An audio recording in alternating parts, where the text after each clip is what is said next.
Hello, hello, beautiful peoples! Hi guys, I'm back! It's Monday, so I'm breaking my fast at 15 hours, maybe? Or 16 hours, hindi ako sure. Basta alam ko, lagpas na ako ng 12 hours. Yun, so ano? Eto lang naman po, yan. So, salamat sa sister-in-law ko. Hindi na, yung para to sa sa pamangkin ko, baon niya. So, may natira. Yan. And, nagluto ko kanina kay hubby ng baon niya. So, yung konti akin. And then, yung eggs, very staple yan. Hindi pa magastos ang low carb, ha? Kahit pa mag-only eggs ka a day. Kung nagsa-start ka, pero eggs lang yung kakainin mo, wala ka na ibang kakainin. Kasi magkakaroon ka ng side effect kapag hindi mo sinunod ang proper way of eating. So, yan. Full pack of energy. Ay. Yan, guys. This will be my breakfast. Breaking fast. Anong unahin natin? Tsaka ito nga pala yung yung tawag dito, may price tag kasi. Yung mayo. Snow White. Snow White. Kain tayo guys. Let's eat. Let's eat low carb.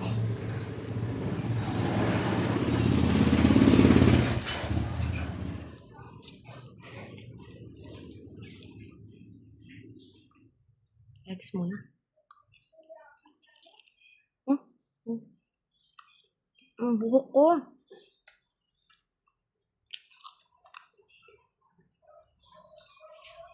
Wala. Punta tayong 3 minutes. So, sa mga gusto mag-try nito, you should do your research kasi baka mabash nyo yung way of eating kasi mali yung ginawa nyo tapos ganito, ganyan.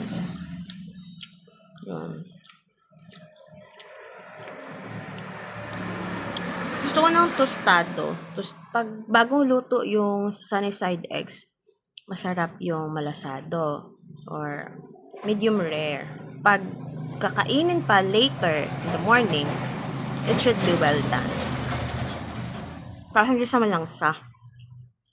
And meron akong alternate yan pang tanggal ng umay. It's either chili flakes or kung available yung Cajun or Cajun powder. Powder ba yun? Isa sa McCormick, ganon. And black pepper. Yeah. Ilan bang sili nilagay ko dito ulit? Yung labuyo. 3, 4. I think 4. Para mas maanghang. Ang sarap guys, promise. Sarap ng ginawa kong sisig. Kulang siya. Kailangan mag-restock. Pag gumawa ako ulit, kailangan marami. Yun. Bakit dirty low carb? Kasi hindi natin sure yung mga ingredients. Meron yan siyang carb content or sugar. So, itong mayo. Oh, are you sure? Nutrition facts niya. Carbohydrates niya 1 gram lang. Nice.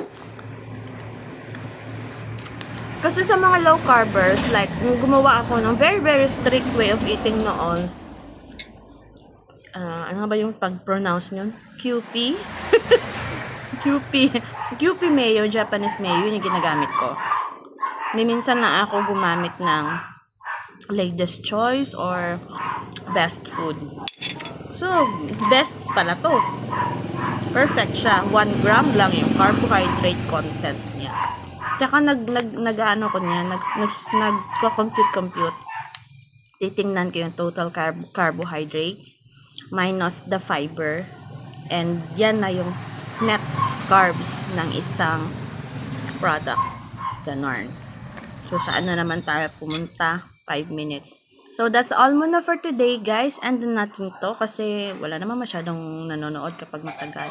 Thank you for watching. Enjoy the rest of the day. And as always, from my little world to yours, love, love, love.